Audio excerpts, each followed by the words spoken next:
Week 21. We're trying to greet you with something every week that might be of value. And as I look around the world, I just want to emphasize something to give you some encouragement in this short message. Paul wrote at the end of 1 Corinthians 13, faith, hope, and love, but the greatest of these is love. And we talk a lot about love and we talk a lot about faith, great principles of being Christian. But I want to talk about that middle word, the hope word, which best means to possess a expectation, not wishing, but to possess an actual literal expectation of something that God has said. More and more in our very troubled world, my goodness, we are so effed up. It's unbelievable how effed up we are. The solution, in my estimation, is not flesh. It is Him. And so we focus on Him. But this troubled world we live in, we deal with the D word, death. And the sudden, unexpected death of people through disease and accident and suicide and even random shootings is growing. More and more we're seeing it. It might be because of social media. We read about it more quickly, but there's a lot of death. It's part of this life, nevertheless, still sobering and still painful. Our world is certainly a place of unrest with one of the most shocking and debilitating results being the death, sudden death especially, of someone that we know and love. Has God provided His children with an antidote to all of this suffering, something that equips us to face the unexpected and shocking news of an untimely death of someone we love, or even a timely death? He has.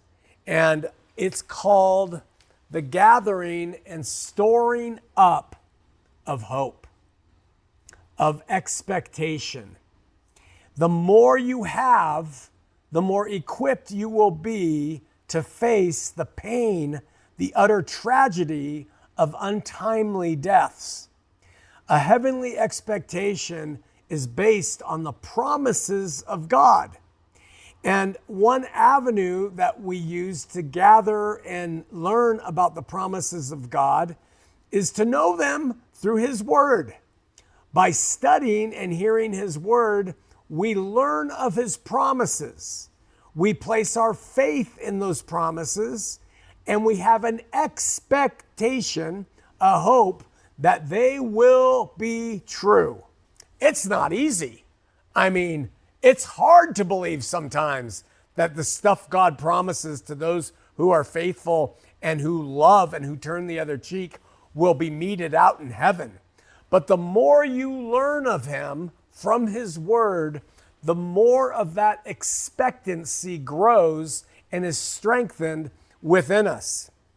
When I was about 9 years of age, I was on a river trip with my dad and a bunch of men from the LDS church, and we came upon what looked like an abandoned boat. It was a big white boat sitting in the middle of the Colorado River, anchored.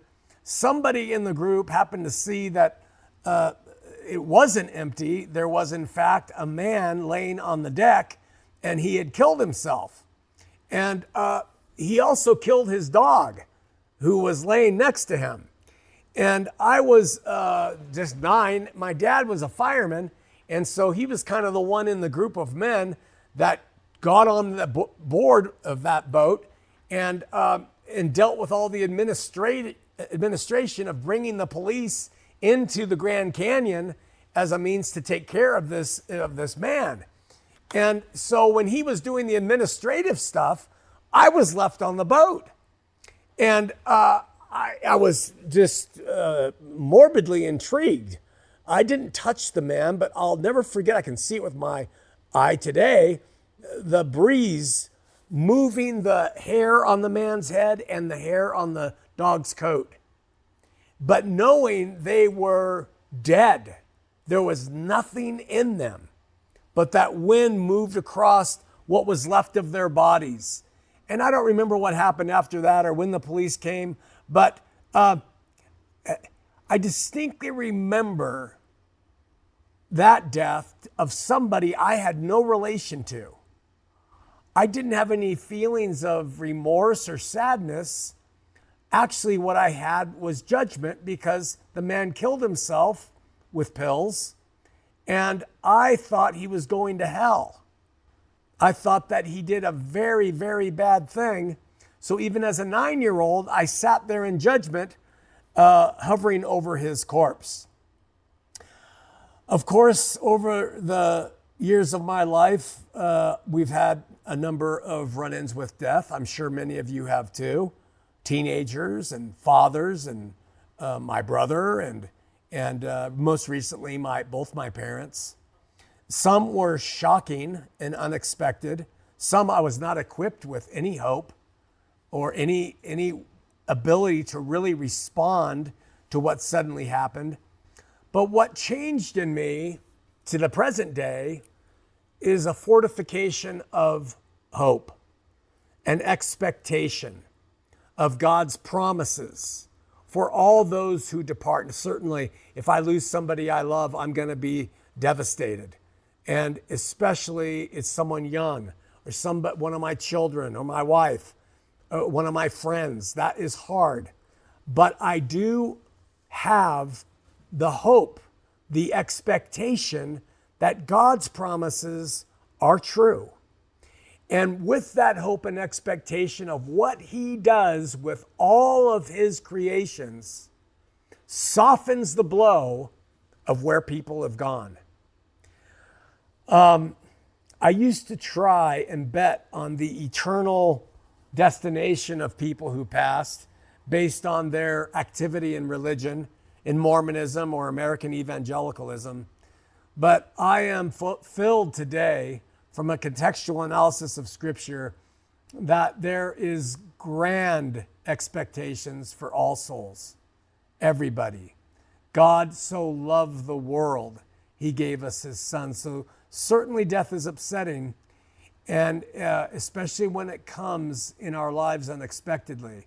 But I want to encourage you to consider preparing your heart and mind and storing up within you hope. Hope that no matter who is taken, how, when, or why, you can, at that moment, you will have already made the decision to expect a fantastic result. That you can in your heart know they are, in fact, in a better place. And that while we will miss them and have to cope with our mourning, that God is good, God is love, and God will be fair and just and kind and merciful for all who enter his kingdom. God has reconciled the world to himself, my friends, and the heavenly realm awaits all who depart in whatever means. That realm is so elevated from this world, I believe anybody who enters it wants to stay. And that joy cannot be found here. Darkness and death and woe are over in the eternal scheme. Nobody is going to this eternal punishment in hell. It's a lie of man. It was a lie of Augustine. He's the one who really promulgated it early on in the Catholic experience. But it isn't true. It's not the product of real contextual Scripture. And so while we all certainly mourn and will mourn the loss of people we know and love, especially people taken in their prime or as youth, know and trust, learn to expect and to fully anticipate that God is there. His hands are in charge. He knows what he's doing. And that from the experience of the sadness and woe, we can grow and we can learn and we can become closer to him in the end. Love y'all.